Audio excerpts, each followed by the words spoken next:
Les Français l'attendent parce qu'ils se sentent bousculés. Je l'ai dit au tout début de mon propos, au début de cette émission, dans leur mode de vie, dans leur code, dans leurs mœurs, incontestablement par la montée en puissance de revendications portées par des fondamentalistes islamistes qui rentrent comme dans du beurre, il faut bien le dire, parce qu'ils ont... On parle des institutions.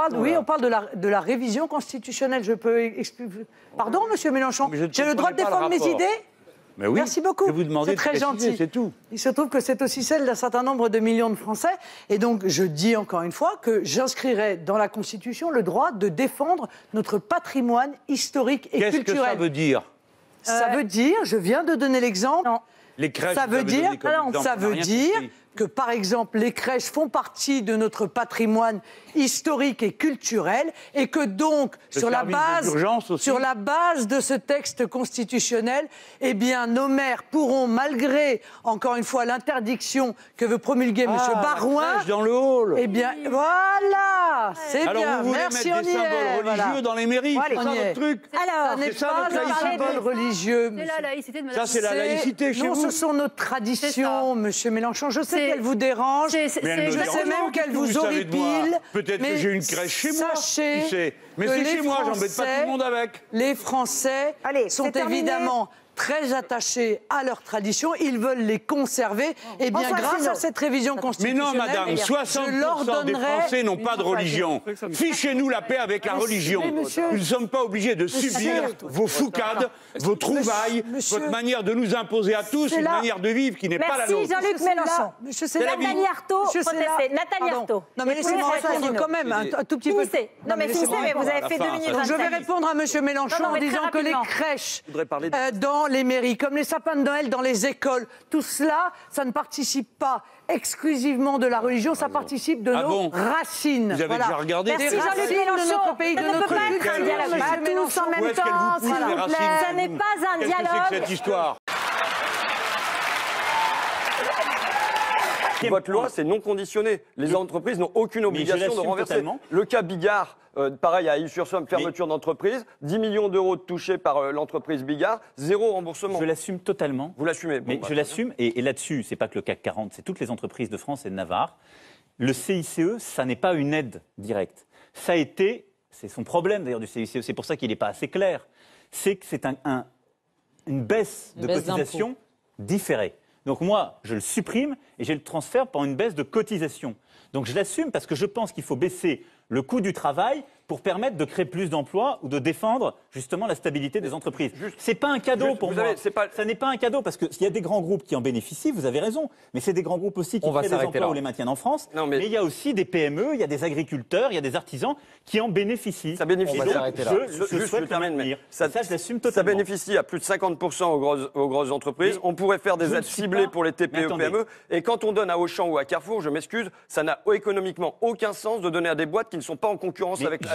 Merci François Ruffin. Je ne suis pas contre le CAC 40. Le CAC 40. Ça, je le savais. Je vais vous dire, je ne vais pas être démago, parce qu'il crée aussi des emplois. Donc, je ne suis pas pour favoriser le CAC 40, mais je ne suis pas pour lui taper dessus, comme on le fait à chaque campagne présidentielle. Ça n'a aucun sens. Merci François Ruffin. Tous les mots qui ne sont pas mentionnés, ils sont mentionnés à toutes les campagnes, et à chaque fois, on ne fait rien. Merci d'être venu débattre. Au niveau européen aussi là-dessus. Il vous a pas répondu sur le rendez-vous? Il m'a pas répondu sur le rendez-vous, et puis il n'a pas rempli le chèque non plus, alors qu'on aimerait bien qu'il le remplisse. Mais non, vous voulez pas que je remplisse un chèque pour le CAC 40? Si, parce que de toute façon, il y a des choses que les autres ont dit qu'ils ont dit qu'ils le feraient et ils l'ont pas fait. Vous ne le faites pas, mais vous ne le dites pas, mais vous le ferez, monsieur Macron. Mais voilà, mais c'était sûr en fait, c'était sûr.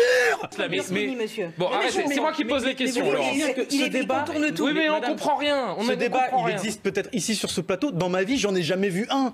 De Burkini, vous en avez vu vous des gens en Burkini? Bien sûr que j'ai vu des gens en Burkini, bien sûr. Vous en avez vu beaucoup en plus. Sortez de chez vous, vous connaissez pas le CCIF. Il connaît pas le CCIF, il n'a jamais vu des gens en Burkini. Mais bien sûr, j'ai vu des gens en Burkini sur des plages, monsieur. Mais arrêtez de rire, c'est pas drôle. Si vous voulez que les femmes soient couvertes de la tête aux pieds, oui, je le comprends, c'est la France insoumise. Vous êtes dans cette mouvance, vous manifestez avec des islamistes. Vous êtes en plein mensonge, madame. Je ne vous crois pas une seconde quand vous dites que vous avez vu plein de femmes en Burkini. Je voudrais qu'on entende Patrick Caram. Pour moi, honnêtement, je vous le dis honnêtement, le débat aujourd'hui public qui se met autour de cette question-là, mais c'est se foutre de la tronche des gens. Il y a 8 millions de pauvres dans le pays, pardon de vous le dire, il y a 8 millions de pauvres. Il y a les files alimentaires dans le pays. Non, je ne suis pas d'accord avec ça.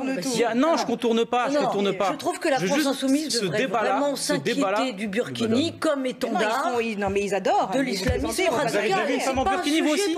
Madame, vous avez déjà vu, vous aussi, une femme en burkini à la plage, monsieur? Madame, non mais attendez, je parle pas à vous parce que vous, je sais que vous mentez. Vous, madame, est-ce que vous avez déjà vu une femme...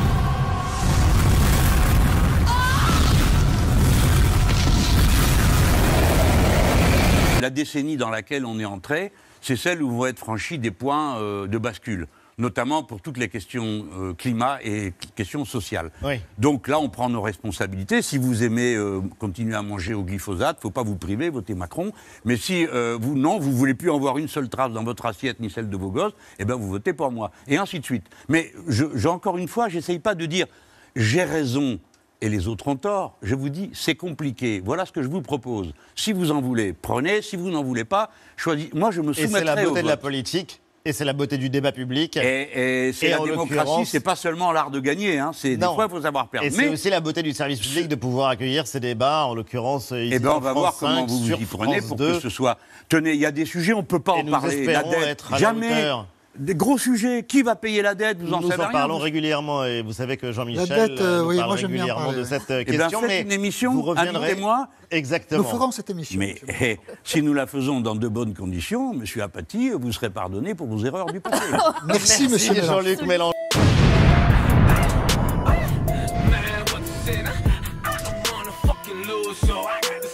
Par Marine Le Pen, qui est quand même une championne du mytho. Je rappelle quand même que ses amis en Autriche ou en Hongrie, c'est des gens qui détruisent absolument toutes les normes sociales, ses alliés politiques, des gens qui détruisent les normes sociales, qui vous font des heures-sup incroyables pour tous les travailleurs, etc. Donc ça, c'est pour Le Pen, qui d'ailleurs disait en 2017, les syndicats ne défendent pas les intérêts des salariés, ils défendent leur propre poste. En 2018, sur la grève des cheminots, les syndicats sont responsables de la situation.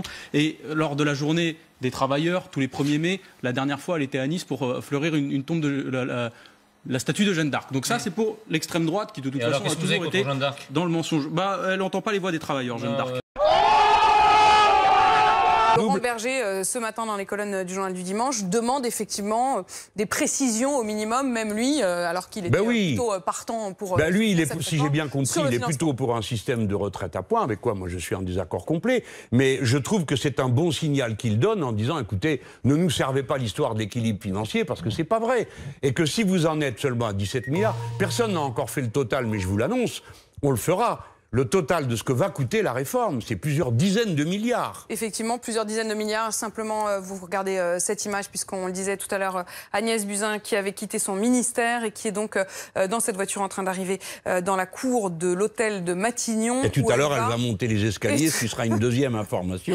Et on va la voir ouvrir la porte, ce qui sera une nouvelle. Mais je ne vous demanderai pas, Jean-Luc Mélenchon, de commenter la montée des marches de Matignon par Agnès Buzyn. C'est ça satisfaisant. Je ne trouve pas ça satisfaisant, mais quand je regarde les régimes parlementaires européens qui nous entourent, je ne les trouve pas du tout satisfaisants non plus en ce qui concerne notamment le fonctionnement de leurs institutions. Bon, écoutez, les Allemands s'en sortent pas si mal que ça. Les Anglais... Messieurs, je vous arrête un instant. Monsieur Mélenchon est maintenant tout à fait habitué. Ah oui, Madame Buzyn a descendu les escaliers. Il y a 10 millions de pauvres et combien d'affamés parmi eux. Mais nous allons discuter du contenu des repas à la cantine scolaire. Eh bien, je crois que personne ne se plaindra qu'il n'y ait jamais de viande le vendredi, si du moins chacun pouvait avoir du poisson. Il est inutile de hurler, cela ne m'intimide pas, le moins du monde. Alors vous vous épuisez pour rien, surtout que la plupart d'entre vous ne savent pas écrier et respirer en même temps, vous allez nous faire un arrêt cardiaque. 1, 2, clear.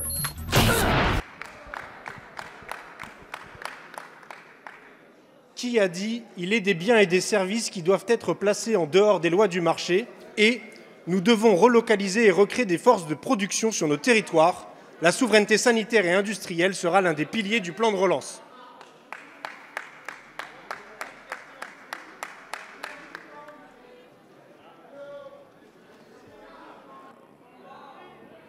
La parole est à Monsieur Olivier Véran, ministre des Solidarités et de la Santé.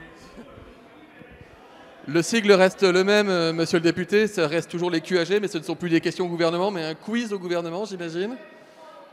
Je n'ai pas de réponse à la question que vous avez apportée, mais comme il vous reste une deuxième chance de me poser une question et moi une deuxième chance de vous apporter une réponse, je vous laisse la parole.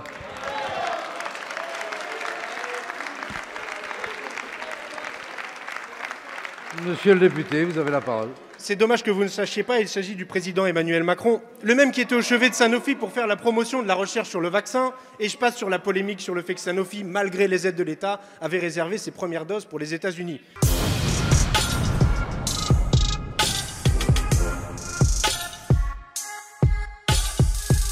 Non, mais je ne vous dirai pas que vous avez tort. Hier, Mme Ménard a dit qu'elle connaissait assez bien la religion catholique pour pouvoir en parler. Je n'en dis combien pas, puisque même dans sa mairie, ils mettent des crèches. Ce qui est un signe de laïcité assez évident pour tous ceux qui passent par là. Mais enfin, bon, pourquoi pas. Mais madame, c'est la seule religion dans laquelle le père fondateur, saint Paul, dit qu'il faut se voiler pour marquer la soumission de la femme à l'homme. C'est dans l'Église catholique. Tertullien, qui est celui qui va faire le plus avancer l'idée de Trinité, dit « Ne pas se voiler, c'est se prostituer ». Heureusement, l'Église n'en est plus là. Mais quand même, au moins, je vous mets au défi de trouver un seul tableau, une seule peinture, où vous verrez la mère du Christ sans un voile sur la tête, ou ceux qui étaient avec. Alors, de grâce, évitons-nous d'absurdes guerres de religion. C'était l'anecdote historique de Jean-Luc Mélenchon. Ce n'est pas sérieux de proposer à la jeune génération et à toutes les suivantes d'avoir pour seul horizon de se lever le matin et de s'arracher au travail pour rembourser la dette. On a mieux à faire. J'aimerais répondre. On a des défis. J'aimerais pouvoir répondre. Je pense que si on vous suit, c'est là qu'on va vers la faillite de la France. Donc il faut faire très très attention. Les générations futures, elles ont besoin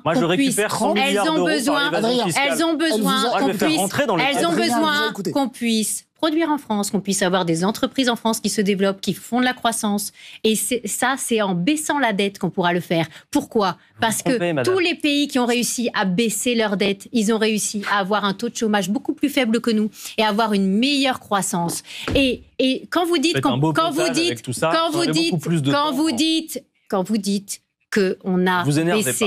a baissé trop les impôts, eh bien, c'est faux. On est le pays qui a le plus d'impôts. On est au maximum du monde en impôts. Et on a des impôts sur les entreprises qui nous plombent. Pourquoi ? Pour financer notre dépense publique supplémentaire et pour financer... Est-ce qu'on peut conclure ce débat ? Il est 44, je crois que vous devez partir d'ailleurs. Absolument. Donc, je déclare ce débat terminé. C'était un très beau débat de très haute tenue. Il faut baisser la dette, mais de manière intelligente. Merci à tous les deux. Regardez vos chaussures, serrez-vous la ceinture. Adrien est revenu. On va lui donner. Vous êtes toujours pour plus de taxes, donc vous n'êtes pas décevant. Moi, je suis pour la vie, madame, la transition écologique. Plus de taxes, plus de chômage pour les jeunes, ça c'est votre credo. Pas plus de chômage. J'ai beaucoup d'emplois à créer, avec y compris ce que nous proposons. Oui, j'aimerais bien savoir combien. On les a pas vus encore. Eh bien, la transition écologique, par exemple, c'est plus d'1 million d'emplois à créer. Et si vous voulez, on en fait le détail ensemble. Bien sûr. Par contre, vous, comment ça fonctionne ? Bizarrement, entre-temps, vous aurez détruit tellement d'emplois que ce sera la pauvreté. Vos idées gouvernent. Est-ce que ça fonctionne ? Non, absolument pas. Vous avez vu baisser l'impôt véritablement en France ? Vous avez vu baisser la dépense en France ? Vous avez été bien servi. Énorme. Mais il en va tout autrement de l'espace public, qui est précisément public, l'endroit où on va, on vient, comme on veut, comme on l'entend.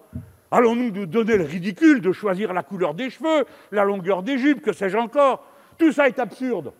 Tout ça est absurde. Si vous voulez combattre tel ou tel comportement, alors il faut s'en donner les moyens politiques, les moyens d'action, de conviction, de contact, pas d'absurdes interdictions qu'ensuite plus personne ne veut appliquer. Permettez-moi de vous dire que j'ai déjà vu ce que ça donnait avec le voile intégral quand je me suis retrouvé tout seul à protester contre le fait que quelqu'un porte ce voile dans une gare. Il y avait là 4 policiers à qui j'ai demandé, il y a longtemps, monsieur Darmanin, vous n'y êtes pour rien, c'était il y a 4 ou 5 ans. Alors je leur dis, eh bien vous savez que c'est illégal, venez m'aider. Elle me dit, non, nous ne sommes que 4. Alors ils n'étaient que 4, plus moi ça faisait 5, et ils trouvaient que c'était insuffisant. Naturellement, je n'ai pas arrêté là et j'ai dit à la personne pourquoi je n'étais pas d'accord. Et je lui ai dit pourquoi, après tout ce que nous avons fait, je ne peux pas être d'accord pour qu'on se présente dans l'espace public comme ça. Pourquoi ? Parce qu'il y a 2 cas. qui concerne les vêtements.